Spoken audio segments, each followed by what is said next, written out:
നമസ്കാരം. കഴിഞ്ഞ ദിവസം യൂട്യൂബ് വെറുതെ എടുത്തു നോക്കിയ സമയത്ത് യൂട്യൂബിലെ 24-ന്റെ ശ്രീകണ്ഠൻ നായർ ഷോ എന്ന് പറഞ്ഞ SKN തമ്മിൽ നേരത്തെ 10-15 വർഷം മുമ്പ് മറ്റൊരു ചാനലിൽ നമ്മൾ തമ്മിലായിരുന്നു. പിന്നീട് തമ്മിലാണ്. പലപ്പോഴും പല ചർച്ചകളും ഒക്കെ നമ്മൾ അതിനകത്ത് കാണാറുണ്ട്. രസകരമായ ചർച്ചകളും എന്നാൽ മോശമായ ചർച്ചകളും ഒക്കെ ഉണ്ട്. അപ്പൊ ഇതിനു മുമ്പ് കുറെ കേരളത്തിൽ കുപ്രസിദ്ധരായിട്ടുള്ള സുപ്രസിദ്ധരും കുപ്രസിദ്ധരുമായിട്ടുള്ള മാന്ത്രികന്മാരെയും ജ്യോതിഷന്മാരെയൊക്കെ പങ്കെടുപ്പിച്ചുകൊണ്ട് സംവാദങ്ങളൊക്കെ നടന്നു. അന്ന് അതിനകത്ത് ഒരുപാട് പേര് അവർക്കൊന്നും സംസാരിക്കാൻ സമ്മതിച്ചില്ല എന്നൊക്കെ കുറെ വാക്കുകൾ അല്ലെങ്കിൽ സംവാദത്തിൽ പറയുകയൊക്കെ ഉണ്ടായി. എന്നാൽ ശരിക്കും അവിടെയും ഈ ജ്യോതിഷം അല്ലെ മാന്ത്രികം ഒക്കെ ഒരു നാണം കെടുന്ന രീതിയിലേക്ക് വന്നിരുന്നു. എന്നാൽ അതിലൊരു ജ്യോതിഷൻ ഘോരം പറഞ്ഞ ജ്യോതിഷൻ ഇന്ന് എവിടെയാണെന്ന് നമുക്കറിയാം. ജയിലിൽ അദ്ദേഹം ആണ്. അദ്ദേഹത്തെ പറ്റി ഒരു അറിവില്ല. അപ്പൊ അത് നമ്മൾ ചിന്തിക്കേണ്ട ഒരു കാര്യം, ദുർമന്ത്രവാദത്തിനൊക്കെ നമ്മളൊക്കെ എതിരാണ്. ഈ മന്ത്രവാദ നിവാരണ ബില്ലൊക്കെ വരുന്നത് നല്ല തന്നെയാണ്. ഒരിക്കലും മന്ത്രവാദം സൽമന്ത്രവാദം തന്നെയാണ് നല്ല. ദുർമന്ത്രവാദം ദുഷ്ടകാര്യങ്ങൾക്ക് വേണ്ടി ഉപയോഗിക്കുന്നതൊക്കെ തെറ്റാണ്.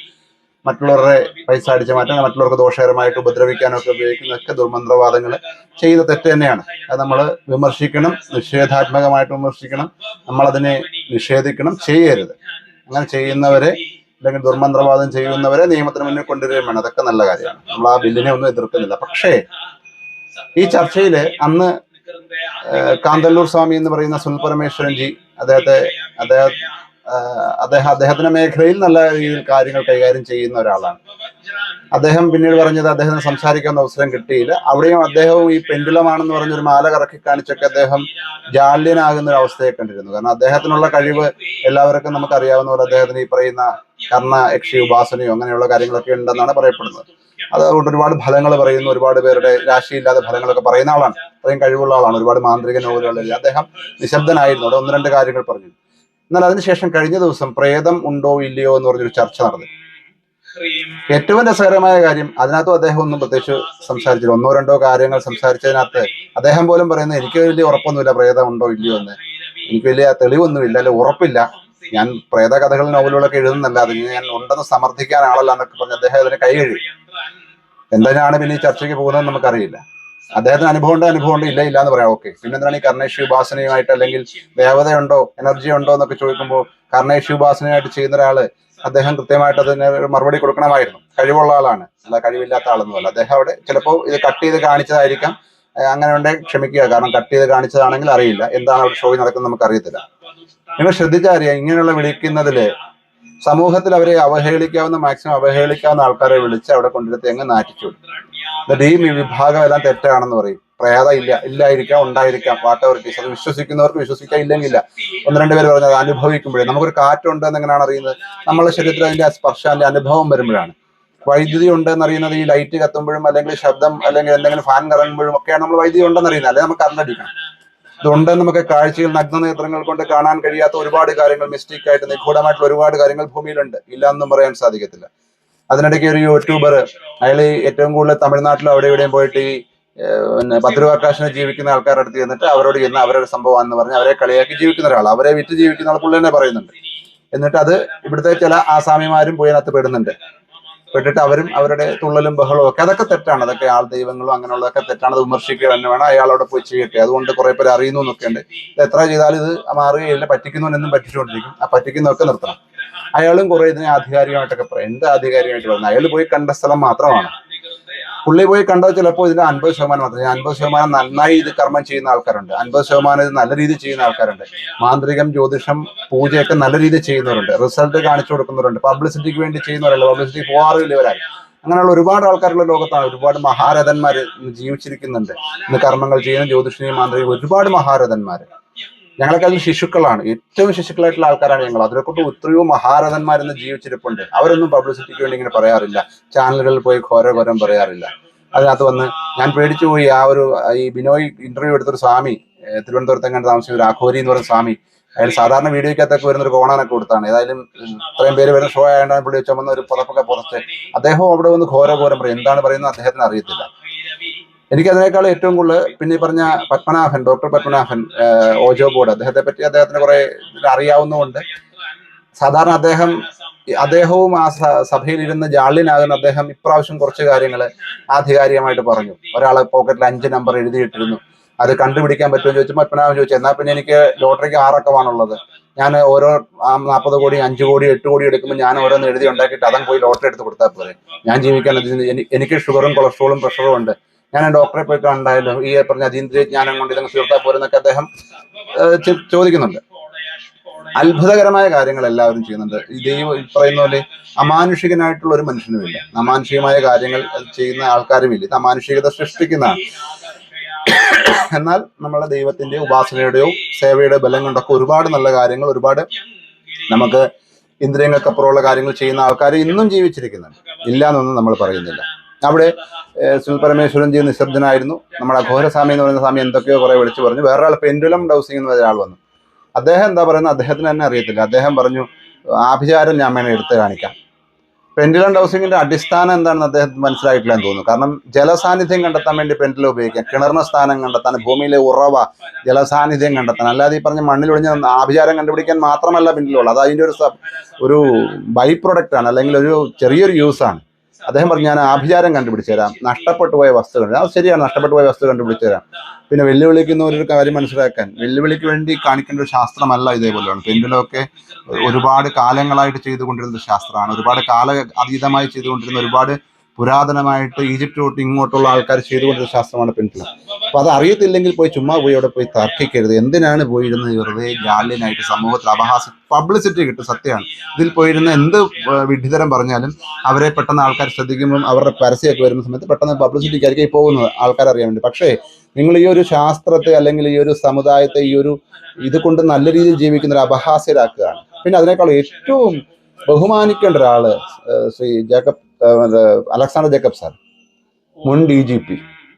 അദ്ദേഹത്തിന് ആദ്യമൊക്കെ ഈ കഥകൾ യൂട്യൂബിലൊക്കെ കാണുമ്പോൾ നമ്മളും വളരെ ജിജ്ഞാസയോടൊക്കെ കണ്ടിരുന്നു. പിന്നീട് മനസ്സിലായി ബാലിശമായ കാര്യങ്ങൾ അദ്ദേഹം പറയുന്നത് എന്താണെന്ന് അദ്ദേഹത്തിന് തന്നെ പിന്നീട് എന്താണെന്ന് മനസ്സിലാകുന്നില്ല. ഈ അമർ ചിത്രകഥയിൽ പറയുന്ന പോലെ കഥകൾ പറഞ്ഞ് ഭൂതം വന്നു ജനലിന്റെ അടുത്ത് നിന്ന് ഭാര്യയുടെ ശബ്ദത്തിൽ സംസാരിച്ചു, ഭൂതം എൻ്റെ അടുത്ത് വന്നു, എന്തൊക്കെയാണ് അദ്ദേഹം പറയുന്നത്. അതിനിടയ്ക്ക് അവിടെ എതിരിൽ നിന്ന ഒരാള് അദ്ദേഹം കുറെ കാര്യങ്ങൾ പറഞ്ഞിട്ട് ഒരു നല്ല കാര്യം അദ്ദേഹം പറഞ്ഞത്, ഡോക്ടറാണെന്ന് തോന്നുന്നു, അദ്ദേഹം പറഞ്ഞത് ഇതിൻ്റെ ഒരു വലിയ കുഴപ്പം, അദ്ദേഹത്തെ പോലെ ഹൈ പൊസിഷനിൽ ഇരുന്ന ഒരാൾ പറയുമ്പോൾ കുറച്ചെങ്കിലും ആൾക്കാർ വിശ്വസിക്കും ഇത് ശരിയാണെന്ന് പറഞ്ഞു. അതിലൂടെ സമൂഹത്തിലേക്ക് തെറ്റായ സന്ദേശം വ്യാപിക്കും. ശരിയാണ്, അദ്ദേഹം ഒരുപാട് കാര്യങ്ങൾ, ഇങ്ങനെയുള്ള കാര്യങ്ങൾ ഞാൻ ഇദ്ദേഹത്തിന്റെ തെറ്റാണെന്ന് മനസ്സിലായി, അല്ലെങ്കിൽ ഇദ്ദേഹം പറയുന്നതിനകത്ത് ഒരു പൊരുളും ഇല്ലാന്ന് മനസ്സിലായി. ക്ഷേത്രത്തിലൊരു ഞങ്ങൾക്കൊരു ഭജന സംഘം ഉണ്ടായിരുന്നു. അപ്പൊ ഭജന അവതരിപ്പിക്കാൻ ചെന്നപ്പോൾ അവിടെ ഇദ്ദേഹത്തിന്റെ പ്രഭാഷണം നടക്കുകയാണ്. ഈ പ്രഭാഷണം കേട്ട് എന്ന് കഴിഞ്ഞാൽ ക്ഷേത്രവുമായി യാതൊരു ബന്ധവും ഇല്ലാത്ത കാര്യങ്ങളെ, തെറ്റായ കാര്യങ്ങളോടെ പ്രചരിപ്പിക്കുകയാണ്. പക്ഷെ ഇത് കേട്ടുകൊണ്ടിരിക്കുന്ന ആൾക്കാർ പോലും മനസ്സിലാകുന്നത് തെറ്റാണ്. അവരിങ്ങനെ സാഗൂതം വീക്ഷിക്കുകയാണ്. അങ്ങനെയുള്ള ആൾക്കാരെ നിങ്ങൾ ദയവായിട്ട് വിളിച്ച് നിങ്ങളുടെ ചർച്ചകളിൽ കൊണ്ടുവന്നിട്ട് ബാലിശമായ കാര്യങ്ങൾ, ഒരാൾ പറഞ്ഞു അദ്ദേഹത്തിന് നാഗവല്ലിക്കുണ്ടായ അതേ സത്യമായിരിക്കാം ചിലപ്പോൾ അദ്ദേഹം ഇപ്പോൾ ഒരു സൈക്കിക് ലോകത്താണ്, അല്ലെങ്കിൽ ഒരു മിസ്റ്റിക് ലോകത്താണ് അദ്ദേഹം ജീവിക്കുന്നത്. അദ്ദേഹം ഉണ്ടാക്കിയെടുത്തൊരു ലോകത്താണ് ജീവിച്ചിരിക്കുന്നത്. എന്നിട്ട് അദ്ദേഹം തന്നെ ഇങ്ങനെ തള്ളി മറിക്കുകയായിരുന്നു കുറെ കാര്യങ്ങൾ. ആ പൊസിഷൻ പോലും ചിലപ്പം മിത്തായിരിക്കാം, കുറെ കഥകൾ കേട്ടായിരിക്കാം, പഴയ പുരാണ കഥകളൊക്കെ കേട്ടതായിരിക്കാം, രൂപം കണ്ടു, താടി കണ്ടു, ഞാൻ കണ്ടു, ഇങ്ങനെ കണ്ടു, മാറ്റിപ്പറയുന്ന ഒരുപാട് കാര്യങ്ങളുണ്ട്. അപ്പൊ ഈ ഒരു വികലമായ ചർച്ചകളിൽ നിങ്ങൾ വിശ്വസിക്കുമ്പോഴും പ്രേതമുണ്ടോ ഇല്ലയോ അത് വിശ്വസിക്കുന്നവർക്ക്, അനുഭവിക്കുന്നവർക്ക് പ്രേതമുണ്ട് എന്ന് പറയാം. അതിനകത്ത് ബിനോയ് എന്ന കുഞ്ഞുമോൻ പറഞ്ഞ അയാൾ ചോദിച്ചൊരു ചോദ്യം, ഒരാൾ മാത്രമാണ് കാണുന്നത്, രണ്ടാമതൊരാൾ കാണുന്നില്ല. എത്രയോ കേസുകളുണ്ട്, 3, 4, 5, 6 പേര് കണ്ടത്. ഞാൻ എത്ര കേസുകൾ തരാം? ഒരു പെൺകുട്ടി തിരുവനന്തപുരത്ത് ഒരു ഹോസ്റ്റലല്ല, ഒരു വീടിന്റെ അപ്സ്റ്റെയറിൽ ഒറ്റയ്ക്ക് താമസിക്കുകയാണ്, PG ആയിട്ട്, പേയിങ് ഗസ്റ്റ് ആയിട്ട്. അവിടെ മരണം നടന്നതോ കാര്യങ്ങളോ പെൺകുട്ടിക്ക് ഒന്നും അറിയത്തില്ല. ചെന്ന് 2ാമത്തെ ദിവസം മുതൽ ആ വീട്ടിൽ രാത്രി ഒരു സമയമാകുമ്പോഴത്തേക്ക് പാട്ട് കേൾക്കുന്നു, പ്രത്യേക ഗന്ധങ്ങൾ ഉണ്ടാകുന്നു, പുസ്തകങ്ങൾ താനെ മറിയുന്നു, അടച്ചിട്ട വാതിലിനകത്തൂടെ കാറ്റ്, ജനലിനകത്തൂടെ അവിടെയൊക്കെ ഭയങ്കരമായിട്ട് കാറ്റ് വ്യാപിക്കുന്നു, പ്രത്യേക പാട്ട്, ശബ്ദം, ഗന്ധം, സാമീപ്യം. ആളെ കാണുന്നൊന്നും അല്ല കേട്ടോ, അവർ കണ്ട് പേടിച്ച്, അവർക്ക് ഇതുമായിട്ട് യാതൊരു ബന്ധവുമില്ല, അവർ പേടിച്ച് വിളിച്ച് അസ്ട്രൽ ഇത് ചെയ്യുന്ന, അല്ലെങ്കിൽ ഈ പാരാസൈക്കോളജി ചെയ്യുന്ന ഒരാളെ വിളിക്കുന്നു, അദ്ദേഹം അത് ക്ലിയർ ചെയ്ത് കൊടുക്കുന്നു, മാറുന്നു. നോക്കൂ, അവർക്ക് സംഭവിച്ചത് ഈ പറയുന്ന ഹാലൂസിനേഷൻ ആവാം. പക്ഷേ അതിനുശേഷം തിരക്കിയപ്പോഴാണ് ഇതേ പാട്ട് പാടുന്ന, ബൈക്ക് ആക്സിഡന്റ് മരിച്ചൊരു മകൻ അവർക്കുണ്ടായിരുന്നു. ആ മകൻ മരിച്ചിട്ട് കുറച്ചു കാലമേ ആയുള്ളൂ, എന്നൊരു ഫോട്ടോ പോലും അവിടെ വെച്ചിട്ടില്ല. പക്ഷേ അവർക്ക് പിന്നീട് കഥകൾ പറഞ്ഞപ്പോഴാണ് അയാളുടെ രൂപസാദൃശ്യവും സൗണ്ടും ശബ്ദവും ഗന്ധവും ഒക്കെ അവർക്ക് മനസ്സിലായത്. നേരത്തെ അറിഞ്ഞിട്ട് അവരുടെ മനസ്സിലുണ്ടാകുന്ന ഹാലൂസിനേഷൻ അല്ല അത്. എന്നാൽ വേറൊരു സ്ഥലത്ത് ചെന്നപ്പോൾ ഒരു വാടക വീട്ടില് ഒരു എനർജി സാന്നിധ്യമുണ്ട്, നെഗറ്റീവ് എനർജി സാന്നിധ്യമുണ്ട്. അത് അവിടെ ചെന്ന എല്ലാവർക്കും ഫീൽ ചെയ്യുന്നുണ്ട്. അപ്പം അത് അന്വേഷിക്കാൻ വേണ്ടി ഞങ്ങൾ ചെന്ന സമയത്ത് ആ വീട്ടിൽ ഒരു ദിവസം നമ്മളത് താമസിച്ചപ്പോൾ രസകരമായ കാര്യം, ഒരാൾ കണ്ടു, ഒരു അച്ഛനും അമ്മയും കണ്ടു, കുട്ടികൾ കണ്ടു, നമ്മളും കണ്ടു. അതിൻ്റെ എനർജിയുടെ പ്രസൻസ്, സംഭവങ്ങള്, സാന്നിധ്യങ്ങള് ഓരോരുത്തർക്കും വ്യത്യസ്ത രീതിയിലാണെങ്കിൽ അവർ അങ്ങോട്ടും ഇങ്ങോട്ടും പറഞ്ഞില്ല. പിറ്റേ ദിവസം രാവിലെ എല്ലാവരെയും വിളിച്ചെടുത്ത് എന്തെങ്കിലും നിങ്ങൾക്ക് ഉറങ്ങാൻ പറ്റുമോ എന്ന് ചോദിച്ചപ്പോൾ ഓരോരുത്തരും കഥകൾ പറയാണ്. സിമിലാരിറ്റി ഉണ്ട് ഇതിന്റെ കണക്ടിവിറ്റി. ഇവർ തമ്മിൽ ഒന്നും പറഞ്ഞിട്ടില്ല, ഇവർക്ക് അറിയത്തില്ല അവിടെ പ്രശ്നമുണ്ടെന്ന്. ഒരാൾക്ക് മാത്രമാണ് അറിയാവുന്ന അവിടെ അങ്ങനെ പ്രശ്നമുണ്ടെന്ന്. പക്ഷെ അവരിത് വീട്ടുകാരോട് പറഞ്ഞിട്ടില്ല, പേടിക്കുമെന്ന് വെച്ചിട്ട് ആരോടും പറയാതെ അവരുടെ മനസ്സിൽ വെച്ചിരുന്ന കാര്യം എന്നോട് കൺസൾട്ട് ചെയ്തു. ഞാനത് ചെന്ന് നോക്കി. ഈ നോക്കിയ സമയത്ത് അവിടെ എനർജി ഉണ്ട്, എനർജി സാന്നിധ്യം അവർക്ക് ഫീൽ ചെയ്യുന്നുണ്ട്. ഈ പറയുന്ന 5 പേർക്കും ഫീൽ ചെയ്തു, അല്ല ഒരാൾക്കല്ല. അപ്പൊ അറിയാത്ത കാര്യത്തെ പറ്റി അഭിപ്രായം പറയുമ്പോൾ കുറച്ചെങ്കിലും അറിവുള്ളവരൊക്കെ എവിടെയെങ്കിലൊക്കെ ഉണ്ടാവുമെന്ന് വിചാരിക്കും. നമ്മളൊന്നും അറിവുള്ളവരെന്നല്ല, ഒരുപാട് ഇത് നല്ല രീതിയിൽ ചെയ്യുന്നുണ്ട്. ഇപ്പൊ പ്രേതം, യക്ഷി എന്താ സ്ട്രീറ്റ് ലൈറ്റ് ഉള്ളപ്പം വരാത്തത്? സ്ട്രീറ്റ് ലൈറ്റ് ഉള്ളപ്പോഴും സ്ട്രീറ്റ് ലൈറ്റ് ഇല്ലാത്തപ്പോഴും ഈ പറയുന്ന വെള്ള സാരി എടുത്തും പച്ച സാരി എടുത്തും മഞ്ഞ സാരി എടുത്തും രൂപം വരച്ചും ഇഡലി കഴിച്ചു ഒന്നും യക്ഷി വരൂല, അല്ലെങ്കിൽ എനർജി വരൂല. എനർജി നമുക്കറിയാമല്ലോ, പഞ്ചഭൂതങ്ങൾ 2 ഭൂതങ്ങൾ ഇതിനില്ല. മജ്ജയും ഇല്ല, മാംസവും ഇല്ല, രക്തവും ഇല്ല. അതുകൊണ്ട് തന്നെ ഇതിന് രൂപവും ഇല്ല.